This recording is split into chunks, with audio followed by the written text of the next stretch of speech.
Hey there, Pride fans, and welcome to another edition of the WB Coaches Report right here at GoHofstra.com. Dan Savarino with Captain Angelis, the head coach of the Hofstra Pride Field Hockey team. And coach, road trip is over. Went 3-3 on the trip. Let's first start the games over the weekend. You end up falling in both of them, however. Quinnipiac 4-2 on Friday, and then a 6-2 loss on Sunday to the number 10 team in the land in Syracuse, but you stayed in it throughout the first half. What did you like from the team in the two games, even though you guys lost?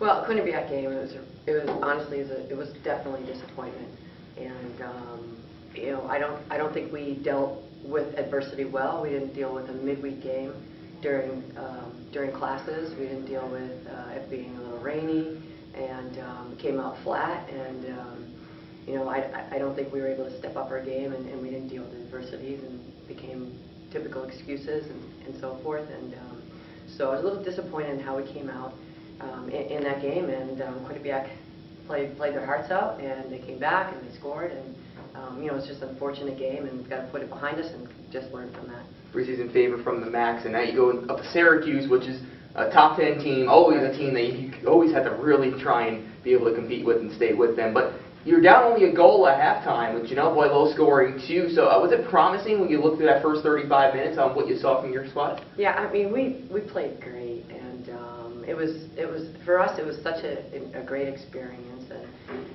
you know, you have about 500 people there. It's ESPN. You've got all these things going on, activities for the game, and I think that type of experience was phenomenal for us. And when we came out with a bang, and I think it was just, you know, unfortunate they scored 4 goals on corners and stroke. Which is how they scored. It was only 1 field goal, so I think we did a great job. From our back line, the pressure we were under the Syracuse press was just, I mean, it was the strongest we have faced all year round, but our backfield did just a fantastic job. Carissa, Jill, Holly, and Simka did a fantastic job without showing any pressure, and they were able to out the ball past their front line, which I think was great. And on our striker line, it was one of the best combinations between 3 and 4 of our strikers, and that was exciting. And we had several opportunities to score, and 4 corners against Syracuse, and you know, unfortunately, you know, we couldn't get by their goalkeeper, but we had great opportunities, and it really was a fantastic game for our striker line. Well, obviously, you're still happy about it despite losing to a top team like that, but a good practice as you go ahead into the CAAs this upcoming week. But last week, you end up bringing back somebody who I'm sure you really miss. She comes back from injury, and Stella Shern. What did you see from her in her first time out there? Does she look 100% healthy? Well, I don't think she's 100% yet. I mean, healthy-wise, the injuries, you know, we feel it's past, but you know, she's still got both legs taped, and it's going to take some time for her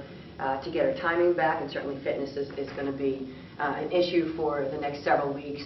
But she's, you know, she's such a competitor, and she's going to give us our best when she's there. And you know, we just got to sub her like we're going to sub on the striker line, all of them, and continue to keep them fresh every 5 to 10 minutes. So I think if we continue to do that, and she can get her fitness back, and just get her timing back, and she's been sitting for a while, you know, I think it's going to be huge for us. And I think she did a very nice job in Syracuse, had some exciting breaks to the goal, and you know, just missed a few shots that you know, very close to her putting the ball behind the net this weekend. So that's excitement. A real surprise when Stella Shern, she scored in her very first game back. Surprise, surprise. And when you look forward to this other team... And that was a fantastic goal, by the way. So when you look forward to what this team is doing, especially up top, Emily Gallagher had an assist this past week, and I know you always praise her play since the moment she's gotten here to Hempstead. What did you like from her, and working obviously with those strikers that you mentioned on Sunday was so good? Well, she had a great game against Syracuse.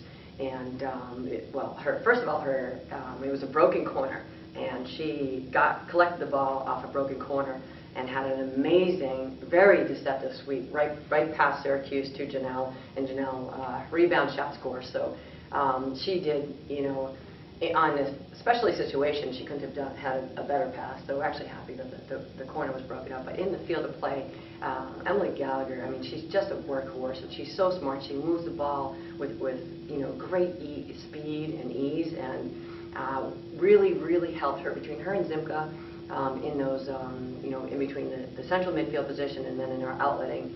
both those guys under amazing pressure by Syracuse. I mean, we're talking amazing pressure. Really, were able to just outlet the ball to our striker line into a side midfield just easily. So I think, like I said, she had a great game, and she was a big impact in the Syracuse game, which is really nice to see.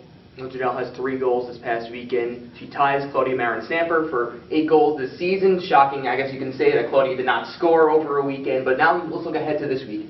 Friday, CAA play opens up. It's Northeastern, a team that was picked 3rd in the poll, had a first-place vote. Very close, actually, to being even the number 1 or number 2 team. They were all just a point off by the preseason coaches poll. So when you look at Northeastern, obviously you remember last year's game. 5-4 win, big win up there in Boston. They bring back so much talent, a young team. Becky Garner, their goalkeeper. What is so difficult about putting the ball past her, and then obviously that whole Husky squad? Yeah. Well, Garner, she is a very, very talented goalkeeper. She is young, but she has a lot of international experience. She has a lot of confidence, and she just plays the ball. Her angles are just phenomenal, and you know, she's difficult for us to score on. But last year we did, and scored several goals.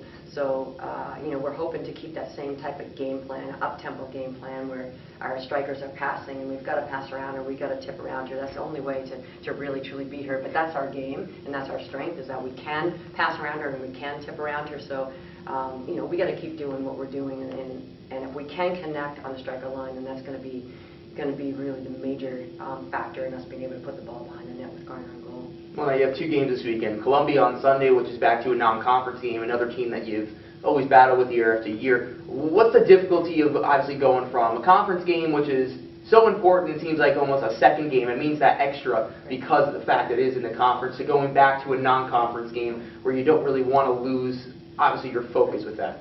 Well, you know, obviously Northeastern is the game that we're focused with right now, and we're not even going to think about Columbia until that game is over. But moving on to Columbia, I think you know, we've got to always continue to get better, and we're going to have to make some you know, continue some, whatever happens despite you know, whatever happens in the Northeastern game, we want to be able to continue to get stronger.